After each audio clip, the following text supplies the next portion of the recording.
Setara Institute for Democracy and Peace merilis survei terbarunya yang menunjukkan beberapa temuan mengkhawatirkan. Antara lain bahwa jumlah pelajar intoleran aktif di sekolah tingkat menengah atas, SMA, dan sederajat di 5 kota di Indonesia yang disurvei meningkat. 5 kota yang disurvei itu adalah Bandung, Bogor, Surabaya, Surakarta, dan Padang. Ketika ditanya tentang tanggapan terhadap penghinaan agama, sekitar 20,2% pelajar mengaku tidak bisa menahan diri untuk tidak melakukan kekerasan. Tidak berhenti di situ. Survei Setara Institut itu juga mengungkapkan bahwa 56,3% pelajar menyokong penerapan syariat Islam. Yang lebih mengejutkan lagi, 83,3% dari pelajar di 5 kota tersebut menilai Pancasila bukan ideologi negara yang bersifat permanen dan dapat diganti. Sekitar 33% pelajar setuju untuk membela agama, termasuk harus mati dalam membela agama. Hal ini mengindikasikan perjuangan untuk meminimalisir intoleransi di Indonesia jauh dari kata selesai. Sebelumnya, kasus-kasus intoleransi juga merebak di banyak tempat. Intoleransi bukan hanya menggejala di kelompok Muslim, tetapi juga dialami oleh pemeluk agama lainnya. Kita masih ingat, di tahun 2016 terjadi aksi pembubaran paksa acara kebaktian di Kompleks Sasana Budaya Ganesha atau Sabuga di Kota Bandung.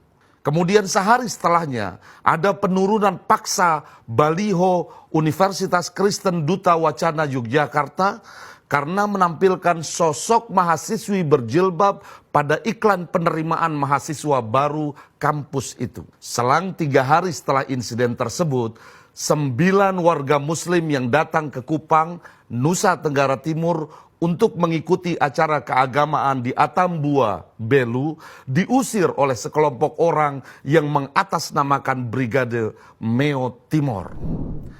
Intoleransi dan konservatisme bukan hanya terjadi pada anak muda dan pelajar saja. Di tahun 2018, PPIM Universitas Islam Negeri Syarif Hidayatullah mengeluarkan hasil penelitian bahwa 78% guru agama Islam setuju penegakan syariat Islam, termasuk penerapan hukum rajam, cambuk, dan potong tangan. Sementara dalam buku ajaran agama Islam sempat ditemukan muatan yang mengandung intoleransi dan bernuansa kekerasan.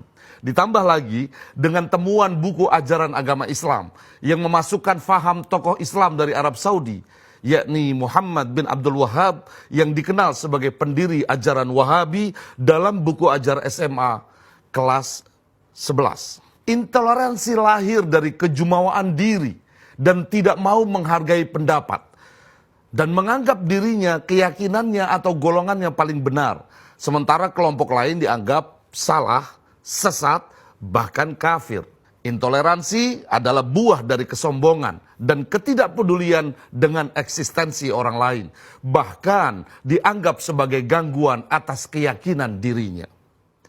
Sikap intoleransi yang merebak di mana-mana, bahkan menggejala di anak muda dan pelajar Indonesia, tidak boleh dibiarkan. Setiap orang yang hidup di negara Indonesia harus dijamin keamanannya dan terbebas dari rasa takut atas gangguan orang yang berbeda keyakinan. Program moderasi beragama yang digaungkan oleh Kementerian Agama dan dipimpin langsung oleh Gus Menteri Yakut Khalil Qomas harus didukung terus dan tidak boleh berhenti. Program-program moderasi agama jangan hanya bergaung di elit agama saja, di ruang-ruang pertemuan yang mewah, tetapi harus menyasar kelompok-kelompok di tingkat bawah, kelompok yang rentan terjangkit intoleransi dan mudah terpapar konservatisme.